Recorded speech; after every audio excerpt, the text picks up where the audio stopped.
الحمد لله نحمده ونستعينه ونستغفره ونؤمن به ونتوكل عليه ونعوذ بالله من شرور أنفسنا ومن سيئات أعمالنا من يهده الله فلا مضل له ومن يضلل فلا هادي له وأشهد أن لا إله إلا الله وحده لا شريك له وأشهد أن محمدا عبده ورسوله أما بعد فإن خير الحديث كتاب الله وخير الهدي هدي محمد صلى الله عليه وسلم وشر الأمور محدثاتها وكل محدثة بدعة وكل بدعة ضلالة وكل ضلالة في النار. أعوذ بالله من الشيطان الرجيم. بسم الله الرحمن الرحيم. واستعينوا بالصبر والصلاة وإنها لكبيرة إلا على الخاشعين. وقال تعالى: ما أصاب من مصيبة إلا بإذن الله ومن يؤمن بالله يهدي قلبه والله بكل شيء عليم وأطيعوا الله وأطيعوا الرسول فإن توليتم فإنما على رسولنا البلاغ المبين. محترم حاضرین، ہماری اپنی زندگی میں مختلف قسم کے نشیب و فراز آتے ہیں. دنیا کا کوئی بھی انسان ایسا ہو ہی نہیں سکتا جسے مصیبت، دکھ، مسائل اور پریشانیوں کا سامنا نہ کرنا پڑے. یہ اللہ رب العالمین کی اس دنیا کا ایک حتمی فیصلہ اور نظام ہے. اس کائنات کا ہماری زندگی کا اٹل اور لازمی حصہ ہے. اس تناظر میں ایک مسلمان کے لیے جو مصیبتیں، پریشانیاں، دقتیں آتی ہیں، اس تعلق سے قرآن و حدیث نے جو تعلیمات دی ہیں اس کی روشنی میں علامہ ابن تیمیہ رحمہ اللہ کی عبارت غور سے سنیے. اس کا میں ایک حصے کا ترجمہ کر رہا ہوں. حضرت شیخ الاسلام علامہ ابن تیمیہ کہتے ہیں کہ المصائب نعمہ. اکثر میں اس کو نقل کر کے کہتا ہوں کہ سننے والے کو عجیب لگے گا کہ مصیبتیں نعمت ہیں. مصیبتیں نعمت ہیں. کیوں؟ وجہ بتائی آگے. لأنها مکفرات للذنوب. اس کی کئی وجہیں ہیں. ایک تو یہ کہ یہ مصیبت ایک مسلمان کے لیے اگر آتی ہے تو یہ گناہوں کو مٹانے والی ہے. ہم اور آپ جو بھی انسان جہاں بھی ہے، ہر شخص انسان کہیں نہ کہیں کوتاہیوں کا شکار ہے. گناہ اور غلطیاں اس سے سرزد ہوتی ہیں. لہٰذا اسے اللہ تبارک و تعالیٰ کی جانب سے بخشش کی، نظر انداز کرنے کی، عفو درگزر کی شدید ضرورت ہے. اس کے بغیر کوئی انسان دنیا اور آخرت میں کامیاب ہو ہی نہیں سکتا. تو مصیبتیں جو ہمیں آتی ہیں وہ گناہوں کو مٹانے والی ہیں. اب اس پر جو دلیلیں اگر میں دینے لگوں تو بہت لمبی بات ہوگی. شیخ الاسلام علامہ ابن تیمیہ کی عبارت پہلے پوری کر لیں. وَتَدْعُو إِلَى الصَّبْرِ. اور یہ صبر کی طرف بلاتی ہیں. جب آپ کو مصیبت لاحق ہوتی ہے کسی انسان کو یا مسلمان کو، خاص طور سے مسلمان کو، تو یہ تقاضا کرتی ہے کہ بندہ صبر کرے. مصیبتیں بذات خود گناہوں کی بخشش کا ذریعہ ہے اور پھر صبر کی دعوت دیتی ہیں. اب جب صبر کرتا ہے بندہ فَيُثَابُ عَلَيْهَا، تو اس صبر پر مزید ثواب دیا جاتا ہے. بذات خود مصیبت گناہ مٹا رہی ہے. اب اگر اس پر صبر کر رہا ہے بندہ تو مزید ثواب مل رہا ہے. اور کیسا ثواب؟ انما یوفی الصابرون اجرہم بغیر حساب. کہ صبر کرنے والے بغیر حساب کے، اندازہ نہیں ہے، اس طرح سے بدلہ دیے جائیں گے. ایک روایت ہے جسے کچھ لوگوں نے ضعیف اور بعض اہل علم نے تحقیق کے بعد حسن کہا ہے کہ دنیا میں جو مصیبتوں اور پریشانیوں کا شکار ہوئے ہیں، جب ان کو آخرت میں اللہ تعالیٰ ان کے صبر ضبط کا اجر و ثواب دے گا اور دوسرے لوگوں کو بھی جو ملے گا کم و بیش صبر کا، تو بہت سارے لوگ یہ تمنا کریں گے کہ کاش دنیا میں ہماری جلد اور ہمارے جسم کو کینچیوں سے، کاٹنے والی چیزوں سے چھوٹا چھوٹا ٹکڑا کر کے کاٹا جاتا، خوب تکلیف دی جاتی دنیا میں. کیوں؟ اس لیے کہ وہاں دیکھیں گے کہ جن لوگوں نے اللہ کے لیے تکلیفیں اٹھائی ہیں ان کو کیسا عظیم الشان اجر و ثواب مل رہا ہے. اسے دیکھ کر وہ چاہیں گے کہ دنیا میں کیا کاش انہیں اور تکلیف ہوئی ہوتی اور اذیتوں کا سامنا. بہرحال دوسرے نمبر پہ کہا کہ صبر کیا تقاضا کرتی ہے اور اس پر ثواب ملتا ہے. وَتَقْتَضِي الْإِنَابَةَ إِلَى اللَّهِ. اور یہ صبر جو ہے وہ یقتضی، وَتَقْتَضِي لکھا ہے مصائب، وَتَقْتَضِي الْإِنَابَةَ إِلَى اللَّهِ. اور اللہ کی طرف انابت کا تقاضا کرتی ہے. اللہ کی طرف انابت، توبہ لوٹنا، انابت لوٹنا. انابت میں وہ جو ہے کیا بولتے ہیں تسلسل آتا ہے. توبہ میں صرف لوٹنا ہے، انابت میں فرما برداری کے ساتھ لوٹنا. تو انابت انہیں اللہ تعالیٰ کی طرف رجوع کرتا ہے. آپ سوچئے تھوڑی دیر کے لیے ایک آدمی اگر خوشحال ہی خوشحال ہوتا تو عام طور سے ہم دیکھتے ہیں کہ وہ گھمنڈ میں، دنیا کی لذتوں میں، خوشحالیوں میں گم ہو کر اللہ کو بھول جاتا ہے. اسی لیے علامہ ابن ابی العز شرح العقیدہ طحاویہ کے ایک مقام پہ لکھتے ہیں کہ بعض علماء کا یہ کہنا ہے، اور یقیناً بات سمجھ میں آتی ہے، کہ ایسی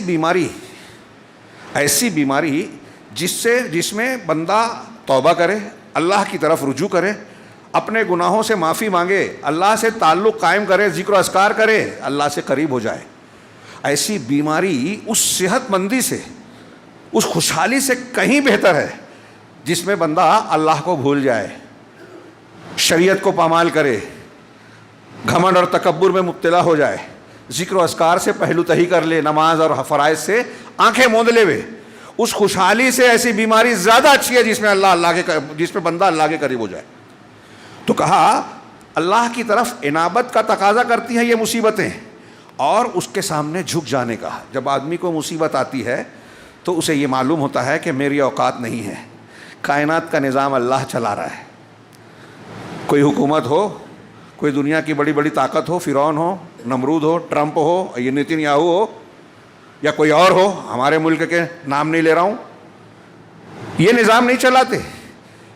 ان کو وقتی طور سے طاقت، قوت، اختیار، تسلط مل گئے تو یہ سمجھتے ہیں کہ ہمارے پاس سارے اختیارات ہیں. نہیں، یہ عارضی طور سے ہے. اور بندے کو جب مصیبت آتی ہے، ان کو بھی آتی ہے. جو ظلم کرتے تھے فرعون ڈوب گیا. آج کے جو فرعون ہیں دیکھیے وہ بھی کہیں نہ کہیں مصیبتوں میں، کہیں نہ کہیں مسائل میں پڑے ہوئے ہیں. یہ مصیبتیں، پریشانیاں بتاتی ہیں کہ سارے نظام پر آپ کا تسلط نہیں ہے، آپ کے حساب سے دنیا نہیں چلتی، تدبیر کائنات رب العالمین کرتا ہے. لہٰذا جب بندہ یہ سوچتا ہے کہ کائنات کا نظام اللہ چلا رہا ہے، ساری قدرت، طاقت، اختیار اسی کے ہاتھ میں ہے، وہ مالک ہے، خالق ہے، الحی القیوم ہے، الصمد ہے، وہی چلاتا ہے، اس کے سب محتاج ہے، وہ کسی کا محتاج نہیں. وہ سب کو قائم رکھے ہے، اس کی ساری خوبیاں خود کی ہیں، ہم ہر چیز میں اس کے محتاج. تو جب یہ خیال آئے گا تو بندہ اس کے سامنے جھکے گا، اور یہی بندگی اور عبودیت کی بنیاد بھی ہے. اسی طرح والاعراض عن الخلق، اسی طریقے سے مخلوق سے بے اعتنائی برتنا، اس سے بھی آدمی مصیبتوں میں سدھر جاتا ہے. ایک آدمی کو خوشحالی ملتی ہے تو اپنے کمزور دوستوں کو، رشتہ داروں کو، والدین کو، اس کو فراموش کرتا ہے. جوانی کی لذتیں ہیں، مستیاں ہیں، موج مستی ہے، موبائل دیکھنے میں مزہ آ رہا ہے تو والدین کوئی بات کہہ رہے ہیں، سننے کا ٹائم نہیں ہے، ٹھیک ہے کل کر لوں گا نا، میں جھٹک دیتا ہے. شدت کرنے پر جو ہے بد کلامی کرتا ہے. یہ میں ایک مثال دے رہا ہوں. میاں بیوی کے تعلقات میں، بیٹوں کے حقوق میں، بھائیوں کے، والدین کے حقوق میں آدمی اگر خوشحال ہوتا ہے تو اس میں کوتاہیاں برتتا ہے.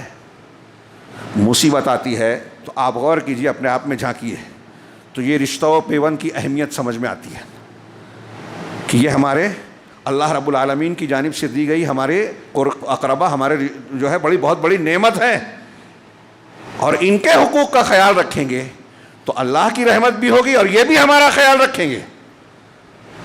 دنیا کی زندگی خوشگوار ہوتی ہے ارد گرد کے لوگوں کا خیال رکھنے سے، حقوق ادا کرنے سے. خود غرض آدمی بہت پریشانی کا شکار ہوتا ہے. اگر آپ چاہتے ہیں کہ اچھی زندگی ملے تو آپ دوسروں کی مصیبت میں کام آنا سیکھیں. دوسروں کے مسائل کو حل کرنے کی کوشش کرنا. ضروری نہیں ہے کہ آپ پیسہ خرچ کریں.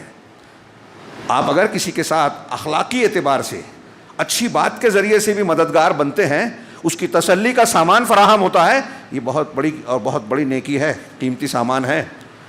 تو مصیبتوں میں آدمی یہ سب چیزیں اس کے اندر آتی ہے. اور بھی علامہ ابن تیمیہ نے کہا کہ اس کے علاوہ اور بھی بہت ساری عظیم مصلحتیں ہیں جو مصیبت کی وجہ سے انسان کو حاصل ہوتی ہے اگر وہ ایمان والا ہے. لیکن آگے انہوں نے کہہ رہے ہیں فَنَفْسُ الْبَلَاءِ يُكَفِّرُ اللَّهُ بِهِ الذُّنُوبَ وَالْخَطَايَا. چنانچہ خود بلا مصیبت جو ہے اللہ تعالیٰ اس کے ذریعے سے غلطیوں اور گناہوں کو معاف کرتا ہے، مٹاتا ہے. اور ھذا من اعظم النعم، اور یہ عظیم نعمتوں میں سے ہے. ایک آدمی کو مصیبت دنیا میں کیوں آتی ہے؟ گناہ کی وجہ سے. اللہ کی ناراضگی کیوں ہوتی ہے؟ گناہ کی وجہ سے. عذاب کیوں آتا ہے؟ گناہ کی وجہ سے. لوگوں کی نفرت کیوں ملتی ہے؟ گناہ کی وجہ سے. رحمتیں کیوں رکتی ہے؟ بارش رک گئی، بے روزگاری آ گئی، دشمن ہمارے اوپر مسلط ہو گیا، گناہ کی وجہ سے. یہ لکھ لیجئے. یہ میں جو باتیں کہہ رہا ہوں ایک ایک بات کی قرآن و حدیث کی بالکل مضبوط اور لاجیکل دلیلیں بھی ہیں. گناہ کی وجہ سے دنیا کی بھی ساری مصیبتیں ہیں. عذاب قبر گناہ کی وجہ سے، عذاب آخرت گناہ کی وجہ سے. اب جس چیز کے ذریعے سے گناہ مٹ رہا ہے، اسی لیے آپ دیکھیں گے بہت سارے اعمال میں اللہ کے رسول صلی اللہ علیہ وسلم نے، اور اللہ کی یہ نعمت ہے بندوں پر، ہم پر اور آپ پر، فلاں فلاں کام کر لیں تو اس سے آپ کے گناہ بخش دیے جائیں گے. رمضان کے روزے رکھیں، پچھلے گناہ معاف. تراویح پڑھی رمضان بھر میں، پچھلے گناہ معاف. ایسے مختلف اعمال، اور اس کی فضیلت میں اس کا ذکر کیا گیا ہے. چنانچہ کہتے ہیں کہ فالمصائب رحمت و نعمت فی حق عموم الخلق. تو عام مخلوق کے حق میں مصیبتیں اس اعتبار سے نعمت اور رحمت ہے. یہ جو فائدے اس کے بتائے اس کے تناظر میں یہ نعمت اور رحمت ہے، لیکن سب کے لیے نہیں ہے. الا ان يدخل صاحبها بسببه في المعاصی فی معاصی اعظم مما كان قبل ذلك. الا یہ کہ مصیبت میں مبتلا ہونے والا شخص، کسی کو مصیبت میں جو ہے اللہ نے گرفتار کیا، تو ایسا آدمی اس مصیبت کی وجہ سے پہلے جس گناہ میں مبتلا تھا اس سے کہیں عظیم برائیوں میں مبتلا ہو جائے. کبھی کبھی مصیبتیں انسان کو غلط کام کی طرف بھی لے جاتی ہے اگر ایمان نہیں ہے، شیطان کا غلبہ ہے، وسوسوں کا شکار ہے، ایمان کا اس پر جو ہے زور نہیں چل رہا ہے بلکہ کفر کا اور انحراف والی فکر کا مزاج چل رہا ہے، تو ایسے آدمی کے لیے مصیبتیں رحمت نہیں، زحمت ہیں، نعمت نہیں، عذاب ہوں گی. چنانچہ شیخ کہتے ہیں کہ فیکون شرًا علیہ من جہت ما اصاب فی دینہ. ایسا شخص جو مصیبتیں آنے کے بعد بڑے گناہ میں مبتلا ہو جائے پہلے کے مقابلے میں، تو اس کے لیے یہ مصیبتیں جو ہے شر ہوگی دین کی جہت سے، کیونکہ اس کو دین کے اعتبار سے نقصان ہو رہا ہے. فإن من الناس، اب یہ کیسے ہوتا ہے یہ بھی غور کیجئے، مصیبتوں میں کیسے آدمی بھٹکتا ہے. فإن من الناس إذا ابتلي بفقر او مرض او وجع حصل منه من النفاق والجزع ومرض الكفر والقلب والكفر الظاهر وترك بعض الواجبات وفعل بعض المحرمات الى غیر ذلك. یہ جو میں اگلی لائن پڑھا جو عربی میں پڑھا ہے خاص طور سے ابھی، میں ایسا مانتا ہوں کہ اگر آپ غور کریں تو آج مسلمانوں کی ساری بیماریوں کا یہ فلسفہ نظر آئے گا، یعنی یہ وجہ نظر آئے گی. جتنے مسلمان، اتنی تقریریں ہوتی ہیں، خطبے ہوتے ہیں، جان دیجئے علماء کرام جو بیان کرتے ہیں، اہل علم اور اہل فضل جو بیان کرتے ہیں. ہمارے عوام آج کل سوشل میڈیا دیکھیں تو علماء سے بڑے علامہ نظر آتے ہیں، علماء کو سکھاتے ہیں، معلومات بہت ہے، لوگوں کو بہت معلومات ہے، فلسفہ اور دانش مندی کا مظاہرہ کرتے ہیں، حکومتوں کو مشورے دیتے ہیں، چلتا پھرتا آدمی. ابھی اس پہ بھی جانے دیجیے. میں کہنا یہ چاہتا ہوں کہ بہت ساری اچھائیاں ہمیں معلوم ہیں، لیکن پھر بھی ہم دیکھتے ہیں کہ مسلمانوں میں سدھار نہیں ہے. ابھی آج کل یہ تقریریں خوب ہو رہی ہیں ہر طرف کہ مسلمانوں پر پوری دنیا میں جو مصیبتیں، پریشانیاں، سختیاں نازل ہو رہی ہیں، فلسطین سے لے کر ہمارے ملک اور گھر تک، وہ ہمارے گھر میں بے روزگاری ہو، آپس کا جھگڑا ہو، جماعت کا جھگڑا ہو، مسجد کا جھگڑا ہو، اداروں کا جھگڑا ہو، بے روزگاری ہو، حرام خوری ہو، رشوت ستانی، جہاں بھی آپ جو بھی معاملہ لے لیں، میاں بیوی کا جھگڑا، ساس بہو کے جھگڑے سے لے کے عالمی سطح سے ٹرمپ والے معاملے تک، نیتن یاہو کے معاملے تک، سب دیکھ لیجئے.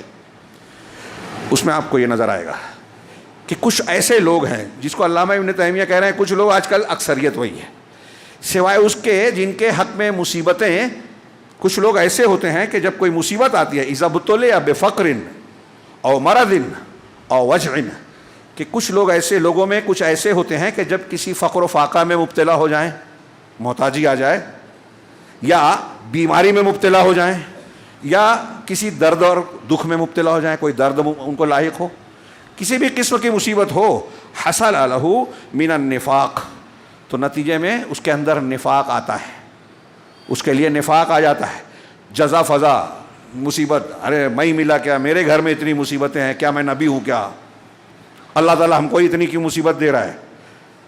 تو نوحہ و ماتم جیسی کیفیت، جزا فضا، شکوہ شکایت، پھر نفاق، یہاں کچھ اور وہاں کچھ. یہ کیسے سمجھ میں نہیں آیا ہوگا کچھ لوگوں کو نفاق کیسے آتا ہے مصیبت سے. بھائی دیکھ رہے ہیں کہ مسلمانوں پہ بہت مصیبت ہے، تو ہمارے یہاں کچھ لوگ مخبر بن گئے، جھوٹی خبریں دے رہے ہیں، جھوٹے گواہ بن گئے کہ فلاں کو پھنسانا ہے، اب پھنسانے کے لیے گواہ کی ضرورت ہے تو جھوٹی گواہی دینے والا آدمی بن گیا. یہاں طاقت دیکھی تو اس کے جیسا بن گیا، وہاں طاقت دیکھی تو اس کے جیسا بن گیا. اہل سنت میں اور اہل حق میں آیا تو قرآن حدیث پر عمل کرنے والا بن رہا ہے، لیکن بدعتیوں کے بیچ میں گیا تو بدعت میں بھی ساتھ ساتھ چل رہا ہے، شرک و بدعت کے تہواروں میں شریک ہو رہا ہے، ان کی ہاں میں ہاں ملاتا ہے، شرک اور بدعت کو دیکھتا ہے تو روکتا ٹوکتا بولتا نہیں ہے، اچھے لوگوں سے دشمنی کرتا ہے کیونکہ وہ کمزور نظر آتے ہیں، برے لوگوں کا ساتھ دیتا ہے اس لیے کہ وہ مضبوط نظر آتے ہیں. کھلے طور پہ فرعون کا ساتھی بنتا ہے، موسیٰ علیہ السلام کا دشمن بن جاتا ہے کیونکہ موسیٰ علیہ السلام دکھنے میں کمزور دکھ رہا ہے، فرعون کے پاس طاقت ہے، حکومت ہے، قوت ہے. اب یہ جو میں نے مثال دی اس کی روشنی میں آج دیکھیے سماج اور معاشرے میں کتنے لوگ ہیں جو مختلف مقامات پر اپنا ایمان بیچتے ہیں، اپنے آپ کو مسلمان بھی کہتے ہیں، لیکن قدم قدم پر وہ کام، وہ فکر اختیار کرتے ہیں جو اسلام کے سراسر خلاف ہے. یہ کیوں ہوتا ہے؟ ان کو ایسا لگتا ہے کہ میں پریشانی میں مبتلا ہوں، مسلمان دکھ جھیل رہے ہیں، بے روزگار ہیں، آمدنی کے ذریعے نہیں ہیں، فقر و فاقہ ہے، تو میں کفر کا، حکومت کا اور فلاں کا ساتھ دے کے اپنے آپ کو سیو کر رہا ہوں، پیسہ حاصل کر رہا ہوں، زندگی بنا رہا ہوں. یعنی اپنے آپ کو مصیبت سے نکالنے کے لیے وہ دوسروں کو پھنساتا ہے. یہ میں نے 2-3 مثالیں دی جو آپ اس پر غور کرتے جائیں. ایسے مختلف شکلوں میں قدم قدم پر ہم دیکھیں گے کہ ایک آدمی اپنے آپ کو پریشانیوں سے بچانے کے لیے، اپنے مسائل کو حل کرنے کے لیے، یعنی وہی مصیبتوں سے نکلنے کے لیے ایسے راستے اختیار کرتا ہے جو شریعت کے خلاف ہے. جانتا ہے کہ ہمارے ہاں جو الیکشن ہوتے ہیں وہ کیسے ہوتے ہیں، جو پیسہ ہے وہ حرام کا ہے، سودی لین دین حرام ہے، لیکن اگر سودی قرضہ نہیں لوں گا تو اپنے مسئلے کیسے حل کروں گا، سوال کرنے آتے ہیں لوگ. اس کی وجہ ہے کہ ہمارے ہاں بیت المال ہے ہی نہیں. ہمارے ہاں پیسے والا کسی پر بھروسہ ہی نہیں کرتا کہ اس کو میں قرضہ دوں گا تو وقت پر لوٹا دے گا، اس لیے وہ قرضہ دیتا نہیں ہے. اور لینے والا کہتا ہے کہ چونکہ کوئی دیتا نہیں ہے اس لیے مجھ کو بینک میں جانا پڑا. سب ایک دوسرے پر غیر اعتمادی کا ماحول بنا ہوا ہے. آپ کی ہماری بے ایمانی ہے کہ قرضہ لے کے لوٹاتے نہیں ہیں، ہمارے شہر میں بہت کامن ہے، لوٹاتا نہیں ہے آدمی، اور اس لیے کوئی کسی پر بھروسہ نہیں کرتا. جس کے پاس ہے اگر اس سے کوئی حاجت مند جاتا ہے، وہ چاہتا بھی ہے تو سوچتا ہے کہ میں اگر دے بھی دوں تو واپس نہیں ملے گا، اس لیے دیتا نہیں ہے، جھوٹ بولتا ہے، بہانے کرتا ہے. تو یہ بہانے کرتا ہے اپنے آپ کو بچانے کے لیے، وہ حرام راستے پہ جاتا ہے اپنا مسئلہ حل کرنے کے لیے. غور کرتے جائیے. تو مصیبتوں میں بہت سارے لوگ نفاق، جزا فضا، دل کی بیماریوں کا شکار ہوتے ہیں. دل کی بہت سی بیماریاں ہیں، شک ہے، نفاق ہے. ارے میں اتنی دعا کر رہا ہوں پھر بھی میں مصیبتوں میں مبتلا ہو جاتا ہوں. اتنا دن ہو گیا، 2 سال ہو رہے ہیں فلسطینی مسلمانوں کو جو ہے مردوں میں تبدیل کیا جا رہا ہے، کھانے پینے سے محروم کیا جا رہا ہے، دوا علاج سے محروم کیا گیا، ان کے گھروں کو تباہ کر دیا گیا، قبرستان بنا دیا گیا. 2 سال ہو گیا. اتنے سال ہو گئے بابری مسجد کو جو ہے کا فیصلہ کیا گیا. اعتراف ہے فیصلہ کرنے والوں کو بھی کہ ثبوت نہیں تھا، پھر بھی کیا. آج بھی قدم قدم پر انصاف کا گھلا اڑا ہے. عدالتوں میں کیا ہو رہا ہے؟ ہمیں چھوڑیے، غیر مسلم کہہ رہے ہیں عدالتوں میں انصاف کا قتل کیا جا رہا ہے، الیکشن لوٹا جا رہا ہے، بے ایمانیاں کی جا رہی ہے. یہ جیسے جیسے ایک طاقت حاصل ہوتی ہے آدمی بے ایمانی پر جو ہے جری ہوتا چلا جاتا ہے.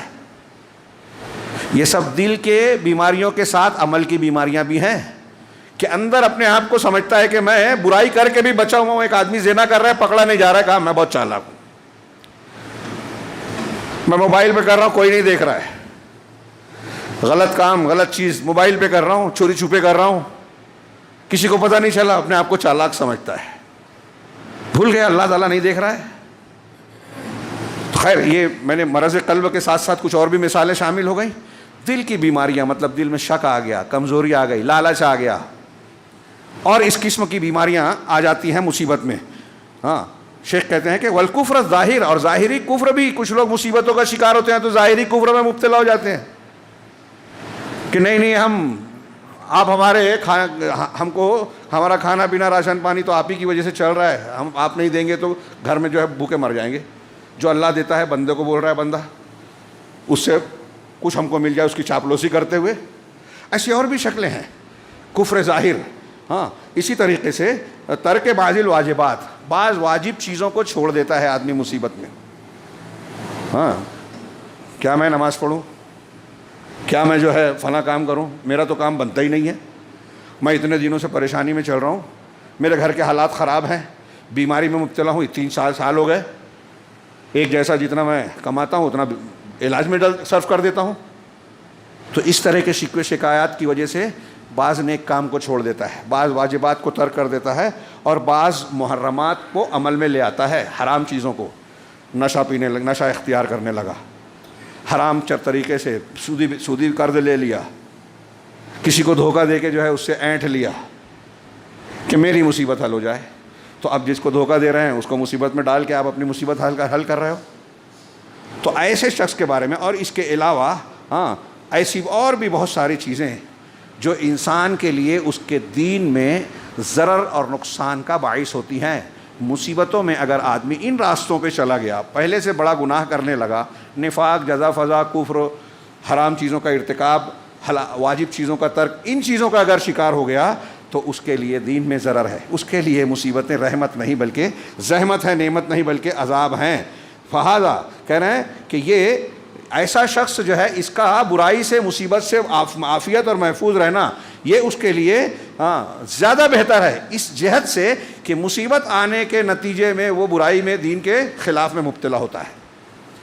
جیسے کہ وہ شخص اس کے برخلاف جو ہے کہہ رہے ہیں، جیسا کہ وہ شخص جس کو مصیبت، جس کو نیک کاموں میں اللہ کی طرف رجوع کرنے کی طرف کو مبتلا کرتی ہے، اس کے حق میں نعمت ہے.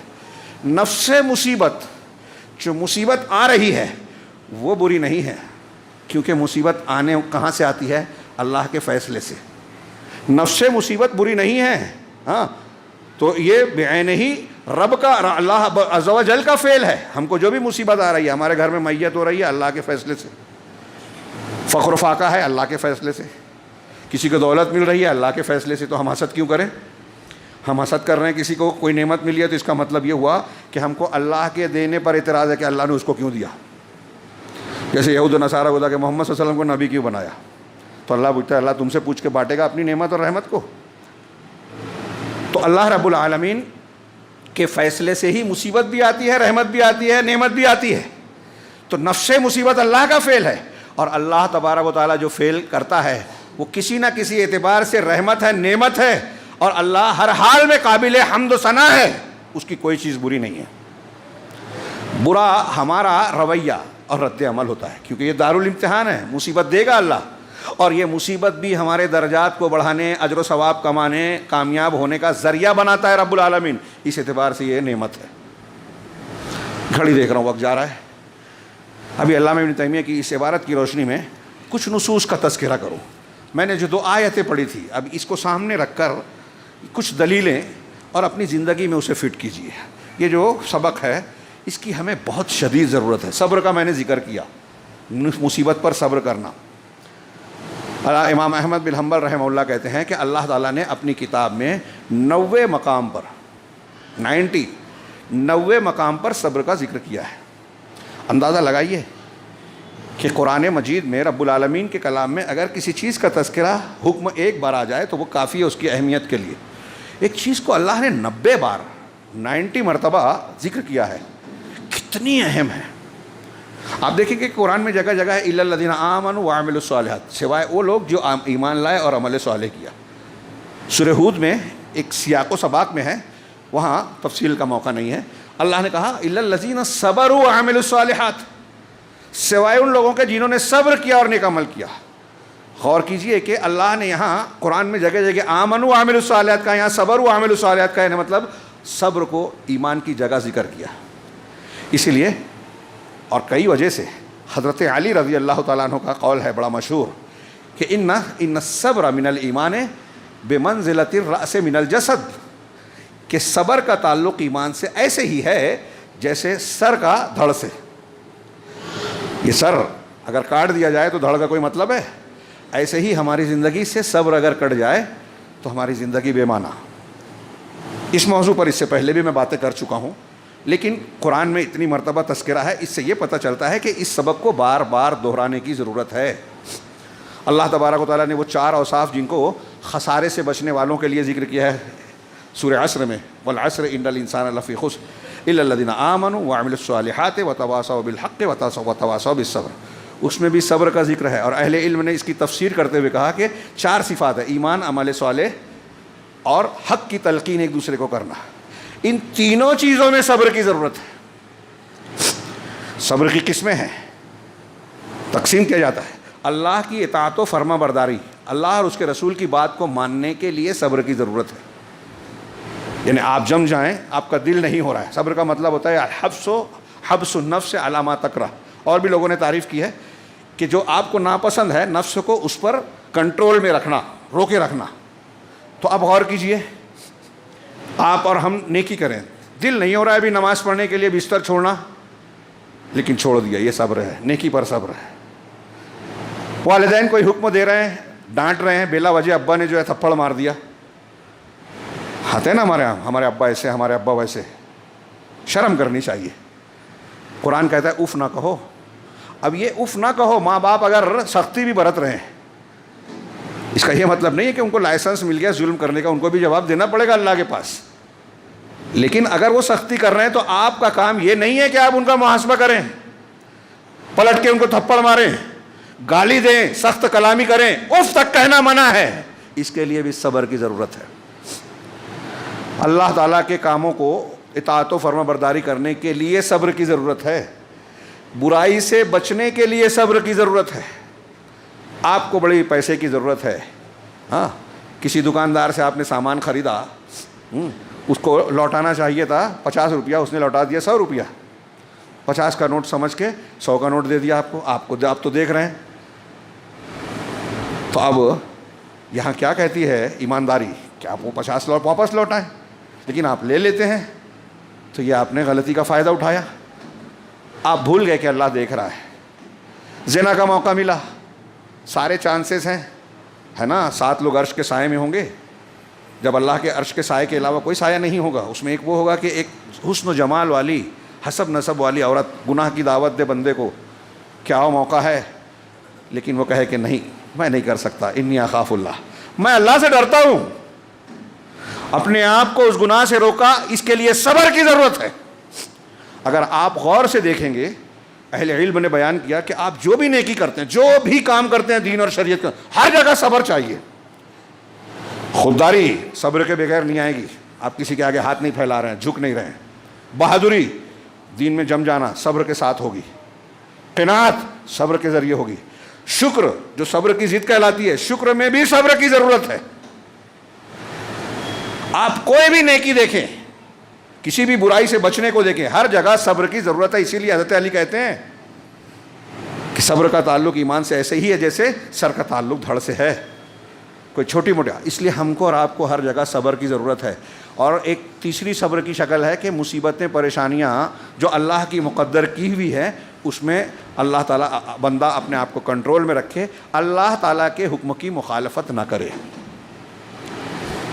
اب اس تناظر میں ٹائم بالکل نہیں ہے, اس پہ لمبی بات کرنا چاہتا تھا, لیکن میں شارٹ میں بول رہا ہوں, آپ غور کیجئے. اس کے تناظر میں آپ جو میں نے پہلی آیت پڑھی تھی سورہ بقرہ کی, 2 جگہ سورہ بقرہ میں ہے, آگے کا حصہ دونوں جگہ الگ ہے. پہلی جگہ ہے وَاسْتَعِينُوا بِالصَّبْرِ وَالصَّلَاةِ وَإِنَّهَا لَكَبِيرَةٌ إِلَّا عَلَى الْخَاشِعِينَ, کہ صبر اور صلاۃ, صبر کے ذریعے اور نماز کے ذریعے سے مدد حاصل کرو. بعض علماء نے اس آیت میں صبر سے مراد روزے کو لیا ہے اور کہا کہ روزہ بھی صبر ہے. آدمی کھانے پینے اور جمع سے اپنے آپ کو روکتا ہے, یہ صبر ہے. اور صبر کا عام معنی بھی لیا جا سکتا ہے. اب صبر اور نماز سے مدد لو. میں نے کئی مرتبہ بیان کیا ہے, اس سے کچھ بریلوی علماء حضرات قرآن کا معنی بدلتے ہیں اور کہتے ہیں کہ دیکھو اللہ کہہ رہا ہے صبر سے اور نماز سے مدد حاصل کرو, مدد مانگو. صبر اللہ ہے کیا, نماز اللہ ہے کیا؟ نہیں, صبر اللہ والا ہے, نماز اللہ والی ہے. معلوم یہ ہوا کہ اللہ والے اور اللہ والی سے مدد مانگ سکتے ہیں. نعرہ تکبیر لگائیے ان کے یہاں. اس پہ کچھ لوگ مسکرا رہے ہیں، لیکن یہ غصے والی بات ہے کہ قرآن اللہ کے کلام کی تحریف کرتے ہیں۔ ہم اور آپ جانتے ہیں کہ جن چیزوں کا وسیلہ اللہ کے پاس لگاتے ہیں 3 جائز ہے۔ اللہ کے اسماء حسنہ، صفات علیہ کا وسیلہ، اے اللہ تو رحمان ہے، رحیم ہے، رحم کر، تو رزاق ہے، روزی دے، یہ اللہ کے ناموں کا وسیلہ ہوا۔ ایک ہوا نیک زندہ موجود اور قادر آدمی سے یہ کہنا کہ دعا کر دیجئے، یہ وسیلہ جائز ہے، اس کی دلیلیں ہیں۔ اور تیسرا یہ ہے کہ اپنے نیک اعمال کا وسیلہ لگا کے دعا مانگنا، جیسے غار والوں نے لگایا تھا کہ میں نے یہ کام کیا تو ہم کو اس مصیبت سے بچا دے، تینوں نے دعا کی، ایک ایک تھوڑا تھوڑا کھسک گیا، ٹائم نہیں ہے لمبی روایت کا۔ نیک اعمال کا وسیلہ لگانا جائز وسیلہ ہے، شخصیات کا، بزرگوں کا، فلاں اور فلاں کے حقوق کا وسیلہ لگانا ناجائز ہے، حرام ہے، کوئی بھی ہو۔ حضرت امام حنیفہ سے لے کے تمام ائمہ سلف، صحابہ، تابعین، کسی نے شخصیات کا وسیلہ نہیں لگایا، سب نے حرام کہا۔ امام حنیفہ، امام یوسف وغیرہ کا قول ہے کہ اگر کوئی شخصیت کا وسیلہ لگاتا ہے تو وہ حرام ہے، چاہے وہ انبیاء اور رسولوں کی کا ہی وسیلہ کیوں نہ ہو۔ بریلوی حضرات تو لگاتے ہیں، ہمارے یہاں دیوبندیوں کی کتابوں میں لکھا ہے کہ نبی کریم صلی اللہ علیہ وسلم کا وسیلہ لگا کے دعا مانگ سکتے ہیں، حرام ہے۔ امام ابو حنیفہ کے بھی عقیدے کے خلاف ہے، قرآن حدیث کی دلیل تو آپ مانتے نہیں ہیں۔ لوگ کہیں گے کہ میں سخت کلامی کر رہا ہوں، صحیح بات ہے، یہ جھلاہٹ نہیں ہے، افسوس کا اظہار ہے کہ ایک آدمی کو قرآن حدیث کی دلیلیں دے تو اس کے لیے کافی نہیں ہوتی، یہ کہنا پڑتا ہے فلاں آپ کے امام بھی بولتے ہیں تب مانے گا۔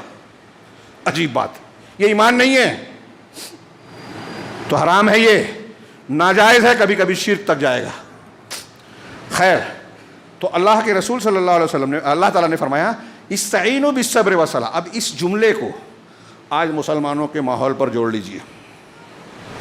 میں گزشتہ 2-3 ہفتوں سے یہ خطبے دے رہا ہوں الگ الگ مسجدوں میں کہ دنیا میں جو مسلمانوں کو مصائب پریشانیاں آ رہی ہیں اس کے اسباب کیا ہیں، شرک ہے، بدعت ہے، گناہ ہے، شریعت سے انحراف ہے، ایک۔ پھر دوسرا یہ کہ اللہ تبارک و تعالیٰ پچھلے ہفتے دیا کہ المومن ہے، انصاف کرنے والا ہے، سچوں کی سچائی کی تصدیق اور بروں کو برائی کا بدلہ دینے والا، اچھوں کو اچھا بدلہ دینے والا ہے۔ تو دنیا میں کوئی برائی کرنے والا یہ نہ سمجھے کہ میں بچ جاؤں گا، کوئی اچھائی کرنے والا یہ نہ سمجھے کہ میں اچھائیاں کر کے بھی پریشان ہوں تو کیسے ملے گا، نہیں۔ اللہ تعالیٰ انصاف کرنے والا ہے، کسی کے ساتھ ایک بال برابر بھی ظلم نہیں ہوگا۔ اب یہ اللہ کا نظام ہے تو ہمارے لیے کیا حکم ہے؟ اب ہم کیسے اللہ کے مدد کے مستحق بنیں؟ ہمارے ہاں لوگ جوشیلی جذباتی باتیں کرنے لگتے ہیں، ایسے کام کرنے کا پر ابھارتے ہیں جس سے خود مسلمانوں کا نقصان ہو، ہمارے کچھ نوجوان غلط راستوں پہ چلے جاتے ہیں۔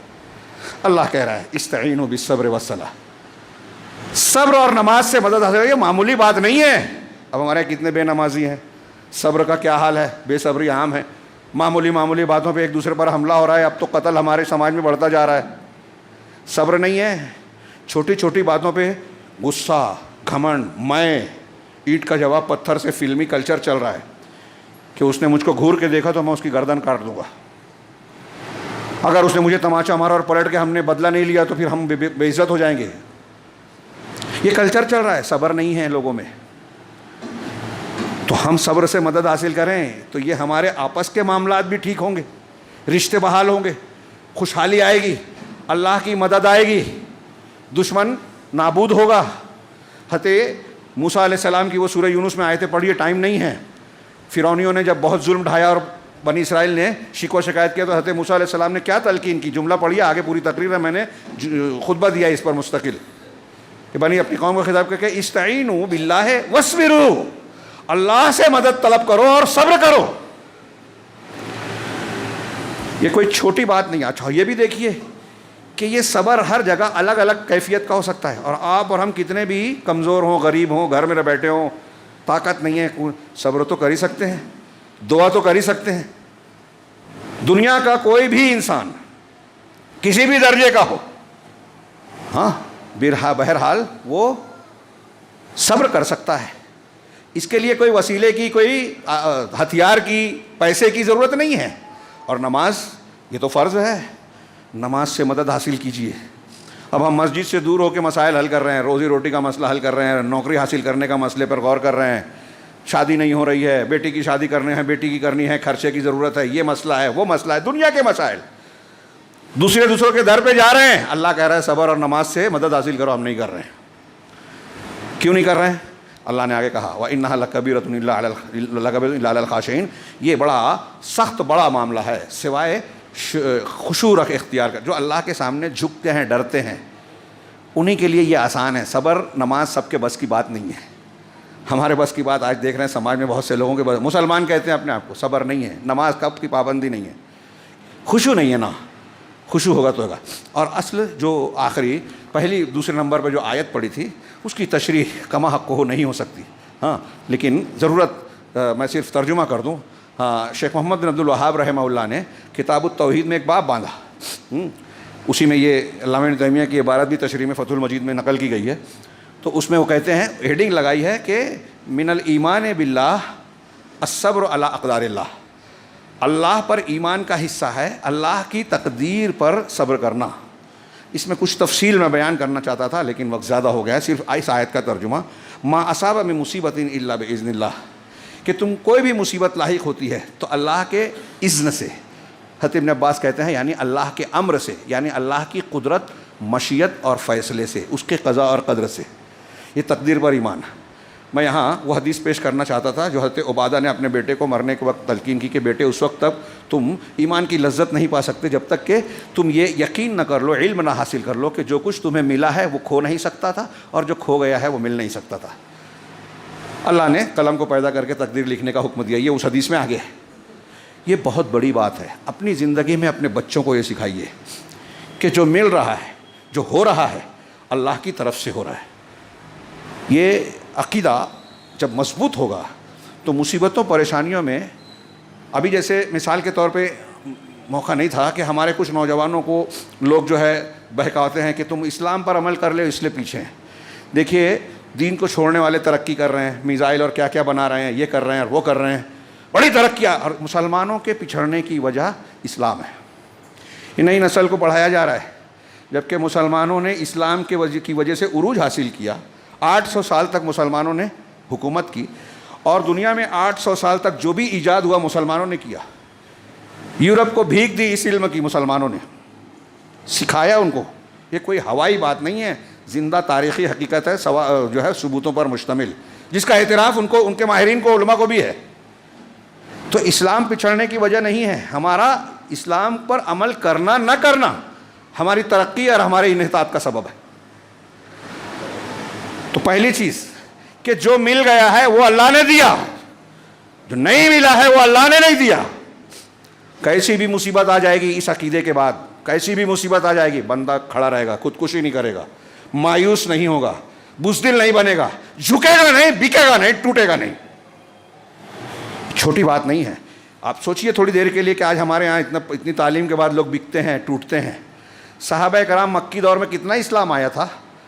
حضرت عمار، ان کی والدہ حضرت سمیہ، ان کے والد حضرت یاسر رضی اللہ عنہم کتنا ایمان جانتے تھے، لیکن مکہ والوں نے ان پر ظلم کے پہاڑ توڑ دیے، کچھ بگاڑ نہیں سکے۔ یہ صحابہ تھے۔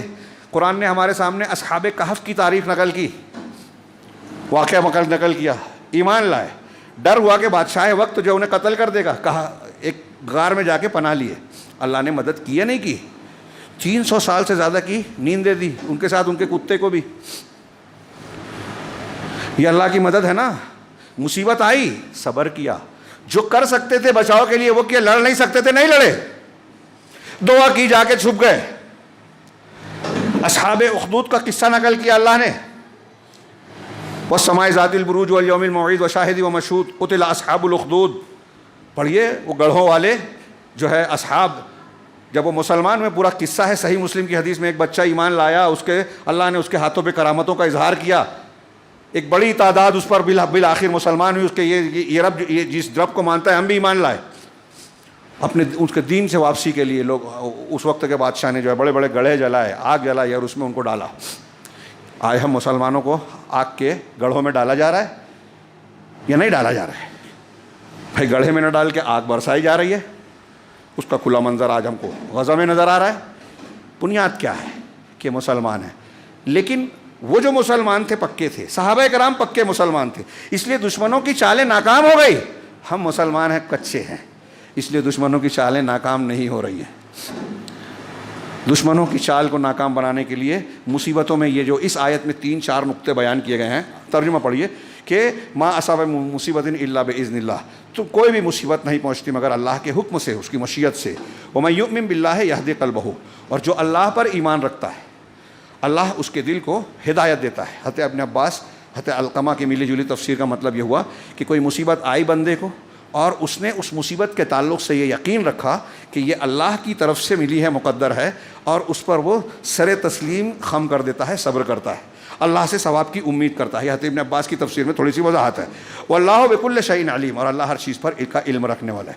اس آیت میں جو 3-4 نقطے بتائے گئے ہیں کہ دنیا میں جو بھی ہو رہا ہے اس کے بارے میں ہمارا یہ یقین ہونا چاہیے کہ یہ مقدر ہے، اللہ کی تقدیر کا فیصلہ ہے۔ دوسری بات کہ جو ہے دوسری چیز ہے کہ بندہ اس پر راضی ہے، اس پہ تسلیم و رضا کا مظاہرہ کرے، اور تیسرا ثواب کی امید رکھے، چوتھا صبر کرے، اس سے مصیبتیں آسان ہوں گی۔ حضرت عمر کہتے ہیں وجدنا، امام بخاری نے نقل کیا ان کا یہ قول، وجدنا خیر عیشنا بالصبر، آپ کتنی بھی مصیبت میں ہو اگر صبر آپ جانتے ہیں تو آپ زندگی کا سلیقہ جانتے ہیں۔ حضرت عمر کا جملے کا ترجمہ ہوگا کہ ہم نے اپنی زندگی کا خیر، بھلائی، اپنی زندگی کی بھلائی جو ہے وہ صبر کے ذریعے سے پائی۔ اور یہ کبھی نہیں بھولنا چاہیے کہ مصیبتیں ہمارے لیے رحمت ہے۔ اللہ کے رسول صلی اللہ علیہ وسلم کا فرمان ہے کہ جب بندہ اللہ اپنے بندے سے خیر کا ارادہ کرتا ہے تو اسے مبتلا کرتا ہے آزمائشوں میں۔ اب جو ان آزمائشوں سے خوش راضی ہوتا ہے اللہ اس سے راضی ہوتا ہے، جو اس سے ناراض ہوتا ہے ومن سخط فلہ السخط، اس کے لیے اللہ کی طرف سے بھی ناراضگی ہوتی ہے۔ اسی لیے اللہ کے نبی صلی اللہ علیہ وسلم کی ایک حدیث ہے کہ بندے کو کوئی بھی نوائے، ما اعطی عبد کیا ہے عطاء خیرا اوسع من الصبر، کہ کوئی بھی اچھی نوازش، اچھی نعمت جو بندے کو دی گئی ہے اس میں صبر سے زیادہ کشادہ اور بہتر کوئی دوسری نعمت نہیں ہے۔ اللہ سے صبر مانگیے، صبر کرنے والے بنیے، مسائل آسان ہوں گے، زندگی بہترین ہوگی، اللہ رب العالمین دنیا میں بھی بچائے گا اور آخرت میں بھی۔ اللہ تعالی ہمیں اس کی توفیق عطا فرمائے۔ وآخر دعوانا الحمد للہ رب العالمین۔ بارک اللہ لنا ولکم فی القرآن المجید ونفعنا وإیاکم بالآیات والذکر الحکیم، انہ تعالی جواد کریم۔